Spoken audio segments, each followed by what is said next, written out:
ওই যে আমাদের ফুরফুরা শরীফের একটা পীর সাহেব আছে, ওনার নাম আব্বাস সিদ্দিকী। হ্যাঁ হ্যাঁ, ও বিশাল বড় কমরেড।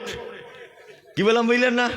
পশ্চিমবাংলার ক্ষমতায় চলে আসছিল কিছুদিন আগে, কিন্তু জানি না পীর সাহেব কি দোয়া করেছে, একটা মাত্র সিটে দাঁড়িয়ে আছে। ওটাও মনে হয় পেত না, মান সম্মান আল্লাহ বাঁচিয়েছে হয়তো, যাই হোক।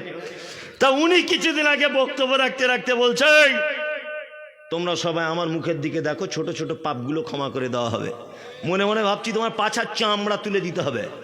বিয়াদব কথা করে, তুমি কে হে? তুমি কে?